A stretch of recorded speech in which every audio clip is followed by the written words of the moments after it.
Mr. Devendra Jain and you are most welcome to the channel JD Digital Learning. Friends, today we are going to learn a very interesting and famous poem, Basketful of Moonlight. This poem is written by Sunil Sharma and this poem is written in free verse. There is no rhyme scheme. In this poem, the poet is addressing to the moon. What does he address? What does he talk? Let us see in this poem. या कवितेमध्ये मुलगा जो आहे तो चंद्राला उद्देशून बोलतो. चंद्राकडनं तो काय मागतो आणि त्याचा उद्देश काय आहे हे सगळं आपण कवितेमध्ये पाहणार आहोत. So let's get started. Unit number 1.3 Basketful of Moonlight. Today we are going to learn a very beautiful poem, Basketful of Moonlight. See, in this poem, the poet, means small child, is addressing to the moon. He is talking to the moon. And what is he addressing? Let us see in the poem. तो काय म्हणतोय, चंद्राशी काय संवाद साधतोय, तो त्याच्याशी काय बोलतोय ते ह्या संपूर्ण कवितेमध्ये आपल्याला पाहायला मिळेल. ओ मून, हे चंद्रा, म्हणजे या ठिकाणी चंद्राशी डायरेक्ट बोललेलं आहे. O moon, give me moonlight. Give me moonlight म्हणजे मला चंद्रप्रकाश दे. What is the child requesting to the moon? The child is requesting to the moon to give him moonlight. तो काय विनंती करतोय चंद्राला? चंद्रप्रकाश देण्याची. त्याला ते चंद्रप्रकाश हवा आहे. Y does he want moonlight? त्याला का हवा आहे ते बघूया आपण. How much moonlight does he want? त्याला किती पाहिजे? बास्केट फुल और 2 baskets फुल. त्याला किती चंद्रप्रकाश पाहिजे? ते 1 टोपली भरून किंवा 2 टोपल्या भरून त्याला चंद्रप्रकाश पाहिजे. विथ सीड्स ऑफ मूनलाईट, म्हणजे त्याला चंद्रप्रकाशाच्या बियाही पाहिजेत. 1 टोपली भरून किंवा 2 टोपली भरून चंद्रप्रकाश पाहिजे. त्याच्यासोबत चंद्रप्रकाशाच्या बियाही पाहिजे. म्हणजे बिया का वापरल्या जातात? मोस्टली पेरण्यासाठी. शेतकरी शेतामध्ये बिया पेरतो, त्याच्यानंतर मग ते झाड येतं, मग त्या झाडाला फळं किंवा फुलं लागतात, किंवा धान्याचं झाड असेल तर म्हणजे कणीस लागतात आणि त्या कणसाला धान्य येतं. अशा प्रकारचे ते सीड्सचा उपयोग होतो. See, this is first stanza and in this first stanza it's a child's fantasy, it's a child's imagination. Child is talking to the moon. So, is it possible to talk to the moon? चंद्राशी बोलणं शक्य आहे का? नाही. Of course not. The moon is not living thing. Even though the child is addressing to the moon. म्हणजे चंद्र हे काही living thing नाही, परंतु तरीही त्याच्याशी तो बोलतोय. And so, such type of figure of speech is called as apostrophe. अशा प्रकारच्या फिगर ऑफ स्पीचला apostrophe, परोक्ष संबोधन असे म्हणतात. म्हणजेच प्रत्यक्ष समोर नसलेल्या किंवा जीवन नसलेल्या अमूर्त कल्पना यांच्याशी बोलणे म्हणजे परोक्ष संबोधन, म्हणजेच अपॉस्ट्रॉफी फिगर ऑफ स्पीच होय. याचं एक्झाम्पल अजून आपल्याला घेता येईल. O books, you are my best friends. म्हणजे पुस्तकांना डायरेक्ट संबोधन म्हटलेलं आहे की पुस्तकांना तुम्ही माझे चांगले मित्र आहात. Here books are addressed. किंवा दुसरं उदाहरण घेता येईल. O God, help me in my difficulty. हे देवा, मला माझ्या अडचणीत मदत कर. Means directly he is addressing to the God. Or another example, when it rains heavily. जेव्हा जोराचा पाऊस पडतो, the farmer says to the rain, O rain, don't spoil my crops. हे पावसा, माझे पिकं नष्ट करू नको. म्हणजे इथे सुद्धा अपॉस्ट्रॉफी फिगर ऑफ स्पीच आहे. तर व्हाय does he want बास्केटफुल or 2 basketful of moonlight? Let's see in the next stanza. पुढच्या कडव्यामध्ये बघू. बघा, इथे मार्जिन क्वेश्चन आहे. What does the poet wish to get from the moon? त्याला चंद्राकडून काय मिळावं असं वाटते? तर इथे आन्सर आहे बघा, basketful or moonlight. Means the poet wishes to get basketful of moonlight. He wants to sow the seeds of moonlight by the sides of the road. हा पुढे उत्तर येणार आहे. या ठिकाणी बघा, पहिल्या कडव्यामध्ये बास्केटफुल और 2 basketful मीन्स ब sound is repeated here. When means we can say beginning letters of the words are repeated or sound is repeated, that is the alliteration. इथे alliteration हा figure of speech आहे. म्हणजे पहिल्या कडव्यातील दोन figure of speech apostrophe and alliteration. See the next stanza, from the city to my village, means here the child or the boy is mentioning two areas. He has mentioned two areas, city area and village area. दोन भागाचा त्याने उल्लेख केलेला आहे. एक म्हणजे from city to my village. आता हा मुलगा कुठे राहतो, शहरामध्ये की गावामध्ये, तर त्या ठिकाणी उल्लेख केलेला आहे बघा. माय विलेज म्हटलेलं आहे म्हणजे माझं गाव. याचा अर्थ child lives in a village. Where does a poet live or where does the child live? Child lives in a village. In the village we can say on the sides of path, means रस्त्याच्या बाजूला, path, way, road, both sides of path. I want to sow, मला काय करायचंय, पेरायचंय. I want to sow means we can say the poet wants to sow many small moons of light. मला छोटे अनेक छोटे छोटे चंद्रप्रकाश पेरायचे आहेत. ह्याच्यामध्ये पण बघा बघा फिगर ऑफ स्पीच काय होतं, small means words are repeated here म्हणून रिपिटेशन. स्मॉल वर्ड्स रिपीट झालेत म्हणून रिपिटेशन. लेटेस्ट रिपीट झाले तर एलिट्रेशन आणि वर्ड्स रिपीट झाले तर repetition. Small moons of lights. The whole village go to the city. तर तो काय म्हणतो बघा, द होल विलेज, होल म्हणजे entire village goes to the city daily, means every day, दररोज. व्हाय? To work. म्हणजे संपूर्ण गाव शहरामध्ये दररोज कामासाठी जातं. आता या ठिकाणी बघा, गाव जातं का? नाही. Village does not go. People of the village or we can say villagers go to the city, म्हणजे गावातील लोक जातात, म्हणजे गाव जात नाही. परंतु माणसासारखी कृती इतरांनी केलेली दाखवली, म्हणजे जाण्याचं काम कोण करतं? पर्सन करतो, ह्युमन बिईंग करतो. तर या ठिकाणी विलेजने ते काम केलेलं दाखवलं. याचा अर्थ village is personified. So the figure of speech is personification. चेतना गुणोक्ती अलंकार आहे. The whole village goes to the city daily to work. संपूर्ण गाव शहरामध्ये कामासाठी जातं. As you know that there are less opportunities of job in village area. म्हणजे खेड्यामध्ये रोजगाराच्या कमी संधी असतात comparing to the city. So people travel from their village to city for work, for job purpose, for employment purpose. It becomes dark on it's way back. It becomes dark, काळोख होतो. On it's way back means when his father returns. It becomes dark on its way back as my village is quite far. Means it becomes dark on its way back. म्हणजे his father comes late. त्याचे वडील उशिरा येतात. As my village is quite far. What is the reason of coming late of the villagers? म्हणजे गावकरी उशिरा येण्याचं कारण काय की as my village is quite far, means there is a long distance between village and city. So it becomes too dark, very dark, and there is a long distance from city to village and the route is tough. रस्ता कसा आहे? Tough आहे. The route is tough and full of snakes and scorpions.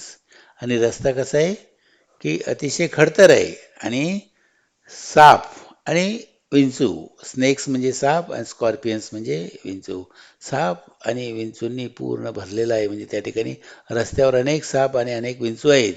Snacks and scorpions. स म्हणजे S letter रिपीट झालंय. स sound is repeated here.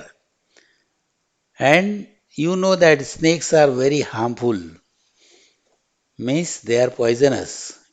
So it is very dangerous. The route is very dangerous. See, why is the road from the city to village dangerous. शहराकडून गावाकडे येणारा रस्ता तो धोकादायक काय आहे? तर the road from the city to village is dangerous because it is dark, tough and full of snakes and scorpions.